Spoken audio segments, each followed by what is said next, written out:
자기 주인의 목소리를 그대로 흉내내서 레스토랑에 전화해서 예약을 한 거예요.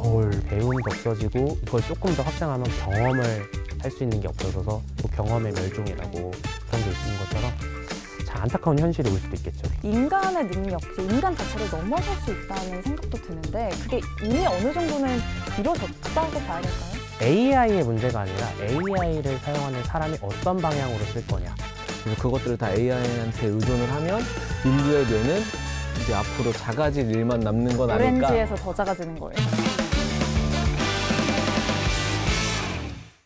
안녕하세요. 이프랭크 MC 황사연입니다. 요즘 동계올림픽 빠져보시는 분들 많을 텐데요. 오늘은 동계올림픽만큼 재밌고 또 빠져드는 과학 이야기 준비했습니다. 먼저 오늘 함께 하실 분들 소개해 보겠습니다. 먼저 과학 커뮤니케이터 과학드림님 어서 오세요. 반갑습니다. 네, 그리고 오늘도 특별히 함께 하실 분은요. 뇌과학자이자 과학 커뮤니케이터로 활동하고 계신 과젤러님입니다. 어서 오세요. 네, 반갑습니다. 네, 간단하게 오늘 소개 부탁드릴게요. 네. 안녕하세요. 저는 뇌질환을 치료한 연구자이자 그리고 뇌과학으로 여러분들과 즐거운 이야기를 나누는 과젤러입니다. 반갑습니다. 네, 오늘 잘 부탁드립니다. 네. 네, 두 분과 함께 이프랭크 7화 시작해 볼 텐데요. 오늘 주제는 이미 우리 일상에 너무 깊숙이 들어온 AI 이야기를 가져왔습니다. 근데 오늘은 이제 AI 그 자체보다 AI를 쓰는 우리 뇌에 대해서 오늘 과질러님도 오신 만큼 한번 해보려고 하는데요.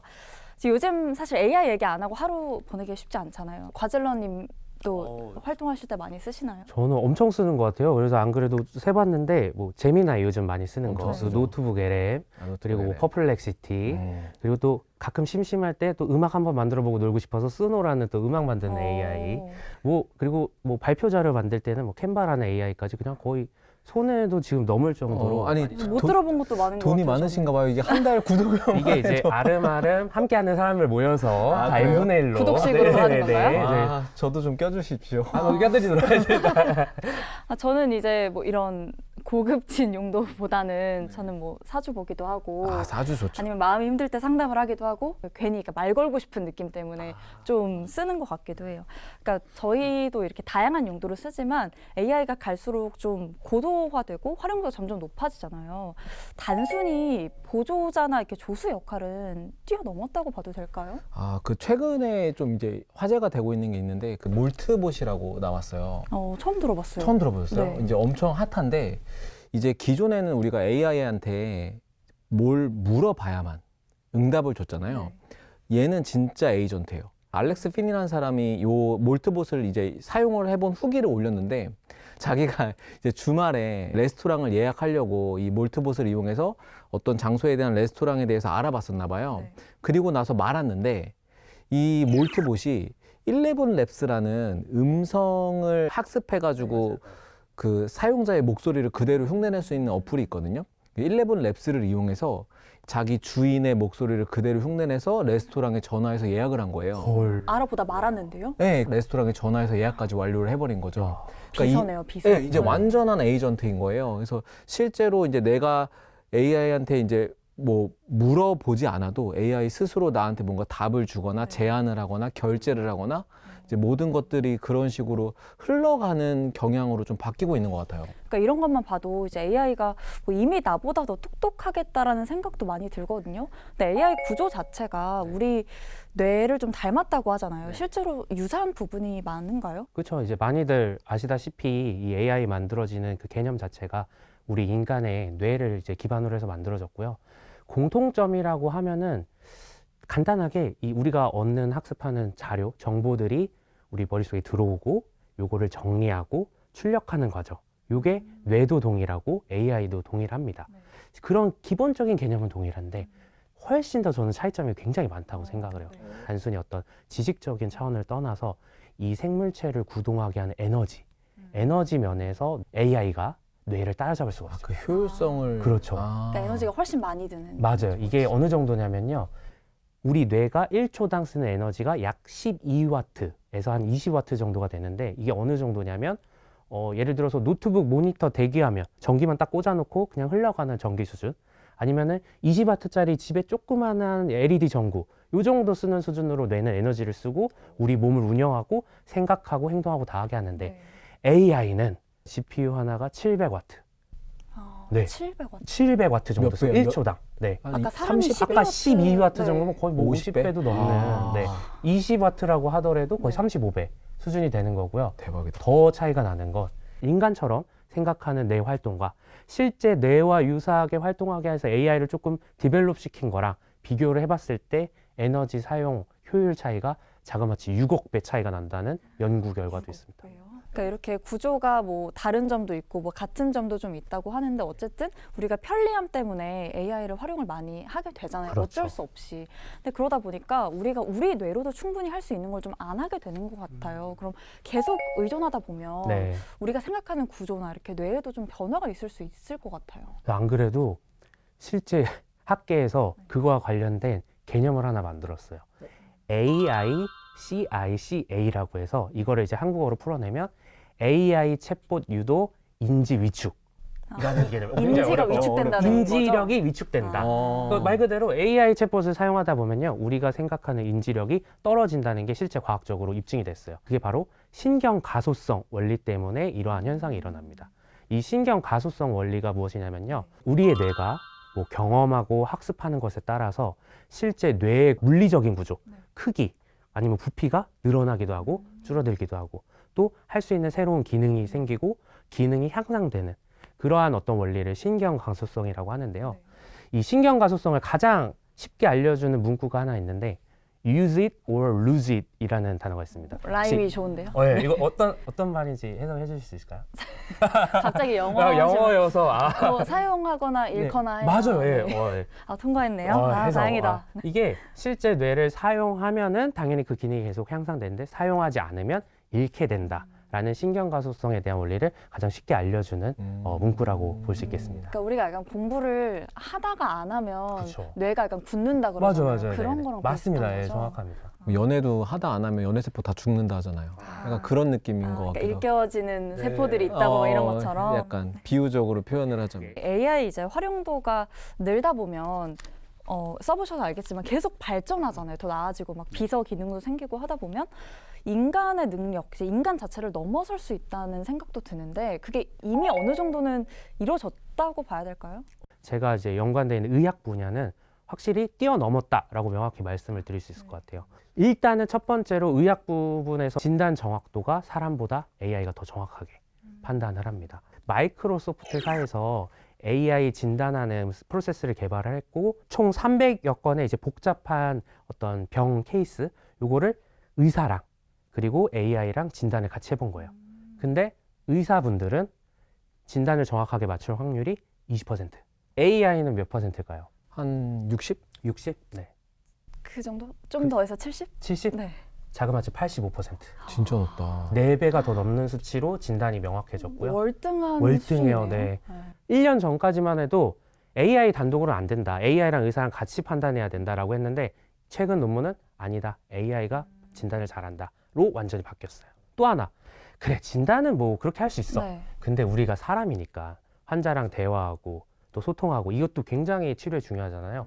근데 그 부분도 AI가 뛰어넘었다고 합니다. 그럼 그게 약간 AI가 만족도에서 나오는 맞아요. 건가요? 환자 만족도, 전문가 평가까지 아. 다 고려해서 더 AI가 네. 월등하다고 나왔어요. 이렇게 해석해 볼 수도 있잖아요. 네. 그럼 그동안 동네 병원 의사분들이 불친절했다. 근데 약간 그것도 있어요. 약간 어. 있어. 아니 우리 뭐 이렇게 진짜 아파서 네. 가면은 별거 아닌 것처럼 말하시는 아, 그쵸. 가끔 의사분들이 그런 분들이 근데 계세요. 가끔 또 그렇게 하시면 또 너무 러프하게 막 거칠게 하시니까 명이신가? 막 이런 생각도 좀 아, 들기도 하고. 오히려 네. 신뢰. 네. 그러니까 이제 AI가 사실 어떤 분야에서는 이렇게 우리를 좀 뛰어넘기도 하고 아직은 뭐 일부 분야에서는 뭐 가끔 되게 기본적인 실수도 하고 하잖아요. 그러다 보니까 이제 우리가 좀 AI에 대해서 오늘 더 다양한 이야기를 좀 해볼 수 있을 것 같습니다. AI가 편해서 우리가 잘 쓰고 있긴 하지만 이대로 좀 계속 의존해도 되나라는 생각도 들어요. 그래서 오늘 한번 이프랭크에서 해볼 상상은요. 만약 AI에게 모든 걸 맡긴다면 약해지는 뇌 기능 탑5 알아보도록 하겠습니다. 우리가 이제 AI를 쓰면서 어떤 기능이 좀 약해지고 우리가 능력을 잃게 될까 좀 두렵기도 한데 과질러님이 꼽으신 5위 네. 어떤 기능이 약해질까요? 저는 5위를 사회적 인지 및 공감 능력을 뽑았습니다. 공감 능력. 예. 사실 이거는 아마 일반 대중분들도 사람들도 다 느끼는 부분일 것 같아요. AI로 뭐 고민을 이제 소통하면서 충분히 인간이 없어도 다른 사람들이 없어도 이거를 우리가 해소하고 감정을 추스릴 수 있는 그런 정도 수준까지 AI가 발달했는데 그러면서 우리가 놓치는 부분이 사람과 사람 사이의 소통 그리고 그중에서 더 정확하게 말씀드리면 이렇게 저희가 만나서 이야기할 때 요 눈빛이라던가 아니면 뭐 끄덕임이라던가 이런 비언어적인 소통을 인식하고 판단하는 능력이 네. 점점점 떨어지겠죠. 뿐만 아니라 이게 AI랑 소통하다 보니까 결국에는 사람을 조금 더 멀리하게 되고 그리고 생명체가 아닌 비생명체를 인간화하는 그러한 경향도 지수가 높아졌다고 합니다. 네, 그런 공감 능력이랑 더불어서 네. 또 갈등을 이제 안 하게 되잖아요. 그렇죠. 그것도 또 어떤 뇌 기능적으로 떨어지게 만드는 게 있을까요? 그러니까 아무래도 갈등이 왠지 뭐 스트레스도 받고 힘들 것 같지만 사실 그 갈등이 우리의 뇌 기능을 좀 더 향상시켜주고 발달시켜주는데 굉장히 중요합니다. 갈등이 좀 네. 어느 정도 쓸모가 있는 쓸모가 거네요. 있죠. 우리 뇌는 결과값이 중요한 게 아니라요. 과정이 중요하거든요. 오. 네, 그래서 어떤 마라톤에서 1등을 한다가 중요한 게 아니라 마라톤 42km 가량을 뛰고 있는 그 과정이 중요하기 때문에 네. 뇌는 그 과정을 중시하고 있다고 볼 수 있겠습니다. 네, 사회적 인지와 또 공감 능력 네. 얘기해 주셨고요. 과학드림님의 5위는요? 저는 사실은 그냥 뇌의 물리적인 현상을 한번 포착을 해봤는데 네. 뇌가 점점 작아질 수 있다고 아. 해석해 볼 수도 있을 것 같아요. 쓰임이 줄어서 작아지는 거예요? 쓰임이라고도 볼 수 있는데 어떤 연구가 있었냐면 사실은 우리가 인류의 진화의 역사를 보면은 오스트랄로피테쿠스부터 호모사피엔스에 이르기까지 뇌가 점점 커졌잖아요. 네. 근데 이제 최근에 나오는 과학자들의 연구 중에는 그 뇌가 현대에 이르러서 한 1만 년 전부터 지금 우리 인류까지 뇌가 작아졌다는 연구 결과들이 있어요.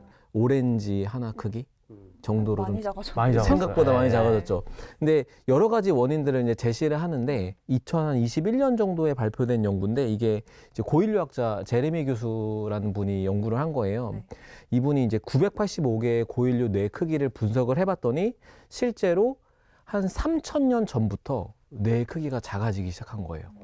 그때가 이제 문자가 발명이 돼서 사람들이 조금씩 그 문자를 이용해서 어딘가에 기록을 하기 시작한 시기예요. 네. 그러니까 이 교수의 이제 주장은 그 당시부터 문자가 발명이 돼서 기록이 시작되는 순간 인류가 정보를 외장화하기 시작했다는 거예요. 외부에 저장을 하기 시작했다는 거죠. 그러면 우리가 AI를 사용하면서 아. 우리가 써야 할 뇌의 기능들을 AI한테 다 의존을 하는 순간 네. 지금보다 뇌의 크기가 더 작아질 수도 있지 않을까? 이 교수의 주장에 따르면. 그럴 수도 있을 것 같은데요? 네, 그렇죠. 네.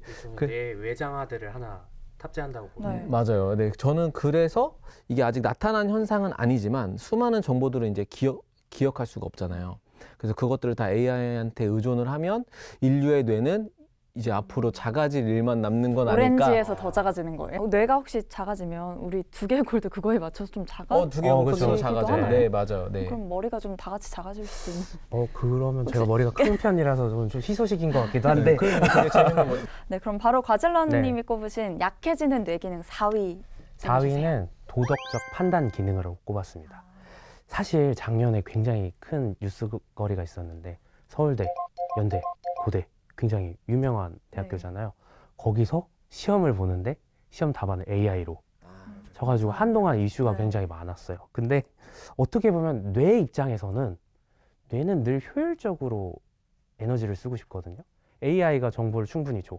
그럼 그걸 쓴다는 행위는 그냥 뭐 도덕적인 걸 떠나서 너무나 효율적인 행동인 거예요, 사실은. 편안하죠. 편안하고. 네. 네. 이와 관련해서 작년에 네이처에서 굉장히 재밌는 논문을 발표했어요. AI를 쓰면 우리가 도덕적 기능이 상실할 수가 있다. 이런 건데 주사위 게임을 합니다. 네. 그래서 주사위를 던져서 1이 나오면 10,000원, 예를 들어서 10,000원, 6이 나오면 6만 원을 줄게요. 이렇게 합니다. 그러고 나서 대신 속여도 돼요. 만약에 그렇게 실험에 참여하신다면 예를 들어서 1이 나왔어요. 그러면 어떻게 하실 거예요, 드림님은? 저요? 한 4 정도. 4 정도? 한 10번 정도 한다고 치면 한 5 정도? 5 정도? 네. 저도 그럴 것 같아요. 아, 진짜요? 네. 테스트를 한 결과 아무래도 이게 실험이라서 네. 그런지 몰라도 실제 사람들이 그냥 바로 직접적으로 말했을 때는 한 5%만 거짓말을 했대요. 생각보다 적었죠. 그 의외인데요? 5%에 난 뭐야? 포함되는 솔직하구나. 저는 그냥 솔직하게 말했을 것 같아요. 이렇게 선을 한번 긋고. 근데 만약에 이러한 과정을 직접 얘기한 게 아니라 AI한테 프롬프트를 넣어가지고 이러한 실험을 하는데 너가 이 숫자가 나오면 자동적으로 나오는 결과를 알려줘. 예를 들어서 내가 1이 나왔어라고 하면 그 AI가 뭐 1로 얘기할 수도 있고 또는 이제 6으로 얘기할 수도 있죠. 왜냐면 룰이 그러니까. 근데 AI를 활용해서 결과값 나온 걸 그대로 발표해서 거짓말을 할 확률이 잠깐만 지금 85%나 늘었다고 합니다. 왜냐? 내가 그 책임감을 내 스스로 느낀 게 아니라 마치 뭐 전가시킨 외주화한 거구나. 것처럼 전가를 하게 된 거죠. 그래서 이러한 영역이 특히나 우리 전 대상 회피질이라고 해가지고 우리 뇌 쪽 이렇게 화살처럼 이렇게 휘어진 뇌 영역이 있거든요. 그 영역이 도덕적인 판단을 하는 뇌 영역인데 아무래도 우리가 AI를 많이 쓰게 되면 그 영역이 조금 부피가 축소되거나 아니면 활성이 떨어지지 않을까라는 생각을 하게 됩니다. 이 아무래도 도덕적인 판단 이게 약해지면 우리가 사는 이 사회 체계 자체가 좀 많이 변할 것 같다는 좀 두려움이 생기는 것 같습니다. 과학드림님의 4위는 뭔가요? 저는 이제 최근에 나온 연구 중에 GPT만 사용한 그룹, 그다음에 검색 엔진만 쓴 그룹, 아니면 뇌만 사용한 그룹, 이렇게 세 가지로 나눠서 이제 에세이를 쓰게 해서 그 결과치들을 비교 분석 실험을 한 거예요. AI를 활용해서 에세이를 쓴 그룹은 이제 처음에는 뇌만 쓴 그룹보다는 뇌의 각 부위별로 연결성이 굉장히 좋았대요. 그런데 시간이 지나고 나서 GPT를 이용해서 에세이 쓴 그룹의 사람들한테 자, 그럼 너 이제 GPT 쓰지 말고 네 스스로 한번 에세이를 써볼래? 하니까 엉망인 거예요, 엉망. 그러니까 이제 GPT를 쓰다가 거기서 그거를 이용하지 않고 자기 스스로의 힘으로 뭔가를 해보라고 하면 그 과제를 제대로 수행해내지 못하는 거죠. 그러니까 AI를 쓰다가 안 쓰면 네, 맞아요. 또 이미 AI를 쓰면서 맞춰진 그 판단력이 있어서 그게 완전 무너지겠네요. 맞아요. 그래서 연구진이 뭐라 그랬냐면 이제 뇌만 써서 에세이를 써보는 활동에서는 이전의 뇌의 기능을 회복하지 못했다라고 얘기를 했거든요.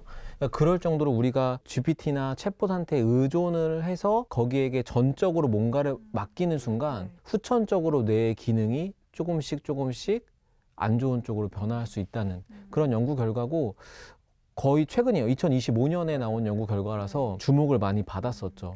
요즘 어린 친구들도 AI 진짜 많이 쓰잖아요. 뭐 초등학생들도 많이 쓴다고 해서 약간 뇌 성장이 느려질까 이런 걱정도 되더라고요. 실제 연구 결과도 있어요. 그래서 그 17세에서 25세에 해당되는 그러니까 우리가 인지 능력에 가장 주로 관련돼 있다는 영역이 전전두엽 부위인데 그 부위의 이제 활성이 굉장히 줄어들게 되고 뇌 발달 속도도 줄어들고 무엇보다 비판적인 사고 능력이 감소한다는 연구 결과도 있습니다. 그 뇌 연결성에 대해서 저희가 한번 또 걱정을 해봤습니다. 그럼 어떤 기능이 또 약해질지 과질러님의 3위는 뭔가요? 네, 3위는 기억 저장 및 불러오기로 한번 선택해봤습니다. 사실 아까 앞서서 말씀해주신 것처럼 기억의 외주화라고 표현할 수가 있는데 AI를 쓰게 되면 클라우드처럼 이제 모든 것을 이제 저장할 필요가 없이 그리고 불러오기를 하면 되고 그렇기 때문에 우리 뇌에서 쓰는 기억을 저장하는 해마라는 영역 그리고 저장된 기억을 불러오게 하는 데는 전두엽이라는 영역에서 활동을 하는데요. 그러한 부분이 조금 약해지지 않을까 싶습니다. 근데 처음에 들어오는 기억은 해마에서 저장이 되는데 이게 오랜 장시간 동안 저장되는 예를 들어서 뭐 추억 같은 거라던가 아니면 특별한 에피소드 이런 것들은 해마를 거쳐서 우리 되뇌라는 뇌의 85% 전체 차지하는 영역에 골고루 저장이 됩니다. 그러다 보니까 해마뿐만 아니라 우리 뇌 전반적으로 기억을 저장하고 불러오는 기능 그런 영역들이 이제 아무래도 좀 많이 약화되겠죠. 말씀해주신 그런 기억하고 불러오기가 사실 배움의 과정이잖아요. 맞아요. 그러면 이런 배움이라는 개념 자체가 이제 AI가 활성화될수록 좀 많이 약해질 것 같아요. 맞아요. 배움이라는 개념이. 배움도 없어지고 이걸 조금 더 확장하면 경험을 할 수 있는 게 없어서 최근 책에도 경험의 멸종이라고 그런 게 있는 것처럼 참 안타까운 현실이 올 수도 있겠죠. 그렇게 되면. 좀 암울해지기 시작하지만 좀 힘을 내보기로 하고 과학드림님의 3위 들어보겠습니다. 지금 방금 그 말 그대로 아마 이어오면 될 것 같은데 저는 이제 경험의 상실로 인한 동기부여의 저하를 가져왔거든요. 이게 이제 교육공학회에서 이런 연구를 많이 하고 있어요. 그래서 2024년도에 이런 관련된 연구가 많이 발표가 됐었는데 117명의 학생들을 대상으로 이제 여러 가지 텍스트를 읽어보고 거기에 대해서 에세이를 써보라고 한 거예요. 근데 그룹이 4가지가 있었는데 하나는 GPT, 하나는 글쓰기 코치가 있는 거예요. 실제 사람. 세 번째는 내가 글을 잘 썼는지 안 썼는지를 이제 판단하게끔 도와줄 수 있는 체크리스트 같은 게 있었던 그룹이 있었고 마지막에는 그냥 혼자서 글을 쓰는 그룹이 있었는데 성과는 GPT를 쓰는 그룹이 가장 좋았는데 GPT 쓰는 그룹의 특징이 뭐였냐면 동기를 느끼지 못했다는 거예요. 그러니까 뭔가 흥미가 없었다는 잘하고 거죠. 열심히 해보고자 하는 마음이 없는 거죠. 아, 맞아요. 오히려 흥미를 유지한 학생들은 어떤 그룹이었냐면 체크리스트를 받았던 학생들. 혼자서 써보고 내가 잘 썼는지 안 썼는지 스스로 판단하는 과정을 거치는 학생들. 이 오히려 흥미를 느꼈다는 거예요. 내가 어떤 학습을 수행하는 데 있어서 결과를 빠르게 얻어내는 순간 그 과정 자체가 결손이 돼버리기 때문에 인간이란 존재는 과정에서 느끼는 재미가 있는데 그 과정이 사라짐으로써 학습에 대한 동기들이 떨어지지 않을까 그렇죠. 하는 연구들이 많이 나오고 있죠. 그러고 어쨌든 뭔가 실패 경험도 이제 없어질 거고 맞아요. 그걸 극복하고 성취하는 재미도 이제는 느끼기 어렵지 않을까 싶습니다. 그런 AI로는 효율적이고 효과적인 결과를 얻을 수 있고 네. 우리 인간의 뇌를 사용하면 효능감을 많이 느낄 수 있다. 이렇게 정리를 할 수 있겠습니다. 명언인데요. 네. 아, 요거 준비했다, 멘트. 준비했죠. 아, 이거 네, 그러면 이제 3위까지 벌써 들어본 건데요. 벌써 이제 2개씩밖에 남지가 않았습니다. 어떤 기능이 이제 점점 AI를 쓸수록 약해질지 2위 들어볼게요. 창의성 발상이랑 그리고 언어 구사력이 좀 떨어질 것 같습니다. 그러니까 동기부여가 되지 않으면 무언가 새롭게 할 뭐 의향도 없고 할 필요가 없겠죠. 맞아요. 그러다 보면 창의성과 관련된 이런 뇌 영역들이 있어요. 그래서 DNN이라고 해서 디폴트 모드 네트워크라고 있는데 디폴트 모드 네트워크가 활성화하게 되면 우리가 창의성도 높아지고 우리가 기억 저장했던 것도 더 공고하게 저장이 되는데 이제 AI를 사용하다 보면 그럴 필요가 없다 보니까 이 디폴트 모드 네트워크가 활성이 많이 줄어들겠죠. 그리고 제가 언어 구사력이라고 말씀드린 게 요즘에 이제 쿠팡이나 블로그 같은 이제 카페글 보면 그런 거 못 느끼셨어요? 약간 글이 똑같은데? 비슷해. 네. 완전 느꼈어요. 그쵸? 비슷해. 쿠팡 리뷰 보면 이거 왜 1, 2, 3, 4, 5를 왜 다들 나눠서 쓰지? 맞아. 다 체크복 네. 이런 거 다 있고. 네, 그게 리뷰를 남기는 AI겠대요. 아, 그래서 그것도 뭐 정보를 많이 줄 필요가 없고 사진 하나 딱 넣으면 자동으로. 근데 문제는 뭐냐? 우리가 그걸 읽으면 처음에는 일목요연하게 잘 정리가 됐는데 느끼지만 읽다 보면 반복돼요. 동일해요. 맞아요. 말씀하신 대로 동기부여가 안 돼요. 이거 왜 계속 내가 읽고 있어야지? 이게 정보가 오히려 반복되니까 네. 맞나? 틀린 건 아닐까? 이런 생각까지도 하게 되거든요. 그러니까 사실은 그런 언어 능력이나 창의 능력이야말로 인간의 영역이라고 생각을 했었잖아요. 그럼 그나마 AI 시대에 우리가 진짜 겨우 좀 지킬 수 있는 우리만의 뇌 능력이 있다면 뭐가 있을까요? 제가 얼마 전에 이인하 교수님이라고 서울대 계신 뇌인지학과 교수님인데 그분이 말씀하신 거예요. 맥락을 이해하는 게 인간의 굉장히 고유한 능력이지 않을까. AI가 주어지는 정보에만 판단하다 보니까 우리가 은연중에 느끼는 그리고 알게 모르게 무의식적으로 들어오는 정보 처리를 그것까지 AI가 소화하지 못한다는 거죠. 그래서 맥락을 읽는 게 아마 인간 고유의 능력이지 않을까라고 교수님께서도 말씀하셨어요. 네, 진행하면서도 맥락을 잘 그렇죠. 파악해 보도록 하겠습니다. 과학드림님의 2위 들어볼게요. 저는 이제 해마의 기능이 조금 바뀔 수도 있을 것 같다는 생각을 했거든요. 그러니까 이게 아마 되게 유명했던 연구인데 런던 택시 운전사 실험이라고 아마 아실 것 같아요. 그러니까 길이 굉장히 복잡해서 런던의 택시 운전을 하시는 분들은 내비게이션을 켜지 않고 그 길을 다 알고 있어야 된대요. 그 정도로 공간 지각 능력이 좋아야 되는데 그래서 이 런던 택시 운전 기사분들의 해마를 분석해 본 거예요. 연구진들이. 분석을 해봤더니 일반 사람들보다 해마의 크기는 비슷했는데 해마의 특정 부분이 일반 사람들보다 부피가 컸던 거예요. 확연히. 근데 거기가 이제 공간 지각 능력을 담당하는 부위였거든요. 아, 뇌도 환경에 따라서 변할 수 있으니까 생각해보면 우리가 AI한테 모든 정보도 의존하고 예를 들면 뭐 맛집 찾는 거 아니면 심지어는 요새는 관광 코스까지 다 맡기더라고요. 예. 그러니까 그런 식으로 모든 걸 일임하게 되는 순간 기억이 아니더라도 판단하고 논리적으로 사고하고 그런 모든 부위들 전체가 다 약해질 것 같다는 생각이 들기는 했습니다. 그럼 그런 게 결과적으로 아까 처음에 말씀해주신 뇌가 작아지는 거랑도 연관이 있을 수 있겠네요? 있을 수는 있는데 뭐 이거는 만약이니까. 네. 그렇죠. 만약 상상하는 있으니까. 곳이니까요. 네, 이제 드디어 1위를 만나볼 시간입니다. 인간이 AI에게 모든 걸 맡긴다면 어떤 뇌 기능이 약해질지 이제 1위를 만나보겠습니다. 과질러님. 네. 저의 1위는 비판적 사고 능력으로 꼽았습니다. 아, 네. 메타인지 들어보셨죠? 네. 네. 많은 AI 전문가분들이 특히나 메타인지 능력 그리고 비판적 사고 능력이 떨어진다고 하고 계시고요. 그리고 이러한 비판적 사고 인지를 담당하는 뇌 영역이 계속 제가 이 말을 짚고 있지만 그 중에서도 더 앞에 있는 전전두 피질이라는 영역이 관련이 되어 있습니다. 인간이 인간다울 수 있는 뇌 영역을 하나 꼽으라면 그 탑 1이라고 볼 수도 있겠는데요. 학습 계획도 세우고요. 미래를 어떻게 할 것인지 이런 것도 세우고요. 거의 우리가 그냥 뇌 했을 때 떠오르는 어떤 행동을 하지 하면은 거의 90%는 전전두 피질이 같이 역할을 하고 있다고 생각하시면 됩니다. 이제 과학드림님의 1위 저요? 들려주세요. 네. 아까 5위로 꼽으셨던 건데 전 사회적 관계 맺기의 어려움. 아까 말씀을 잘 해주셔가지고 그래서 이게 연구를 보면 2019년에 연구된 건데 AI 챗봇이랑 상호작용을 하는 그룹.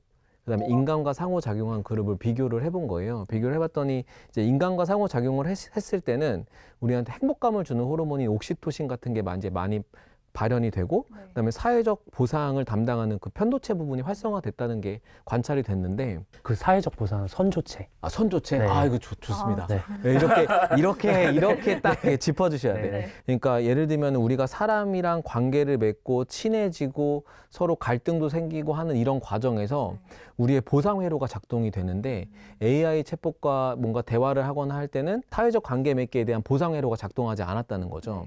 근데 저는 이게 되게 문제라고 생각하는 게 인간을 가장 인간답게 만들어준 게 뭐냐라고 물어보면 뇌긴 뇌인데 사실은 그 이전에 협동 사회거든요. 인간이 무리를 짓고 서로 협력하고 그러면서 점점 집단이 커지고 그 집단이 커지다가 문명을 이루고 이런 관계들이 계속해서 반복되면서 이게 눈덩이처럼 굴러왔단 말이죠. 근데 사회적 관계 맺기가 어려워진다? 라는 거는 인류의 어떤 근본적인 부분이 좀 무너져 내리는 거라고 저는 생각을 해요. 인간으로서의 무언가가 사라지는 느낌이에요. 어떻게 보면 인간이 가진 고유한 가치인 거죠. 근데 생각해보면 요즘에 어떤 사람들이 있냐면 AI와 대화하는 거를 더 편하게 생각하는 사람들도 있어요. 무조건적인 내 편처럼 느껴지기도 해서 맞아요. 근데 그런 것 같아요. 어떤 학자들은 그게 위험하다는 거예요. 왜냐하면 무조건 내 편만 들어주는 AI와 대화를 통해서 내 내면의 감정을 다스리게 되면 그런 성장이 없을 수 있다는 거죠. 근데 그게 되게 재밌는 포인트인데 네.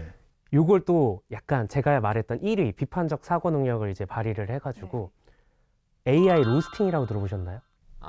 비판해달라고 네, 하는 나를 거예요? 오히려 역으로 네. 공감이 아니라 날 비판해줘. 내가 지금 어떻게 쓰고 있고 어떻게 생활하고 있는지 하면서 그거를 또 보면서 또 피드백을 받는 그런 또 약간 밈 같은 그런 문화도 있더라고요. 이거 그래서- 유저의 차이다. 네. 결국엔. 그죠? 내 SNS를 이제 보여주면서 나를 이제 신랄하게 비판해달라 이런 거 맞아요. 있더라고요. 그런 거예요. 그것도 다 뭐 AI를 활용한 기반으로 해보셨군요. 네, 한번 해봤는데 뭐가 나왔나요? 그냥 뭐 고상한 척한다, 뭐 착한 척한다 이런 게 네. 많더라고요. 아, 그래서 이제 뼈 맞고 좀 네. 울었습니다. 네. 결과적으로는 우리가 AI한테 많이 맡기면 맡길수록 나와 나의 관계, 또 나와 남의 관계, 결국 관계가 많이 약해진다는 생각이 드는 것 같습니다. AI를 편리하게 누리를 너무 의존까지는 하지 말자, 이 부분이 중요한 것 같고요. 앞으로 여러분도 이제 AI와 함께 어떻게 공존할지를 좀 생각해 보시면 좋을 것 같습니다. 네, 그럼 저희 이프랭크는 다음 시간에 또 다른 흥미로운 상상으로 찾아오겠습니다. 감사합니다.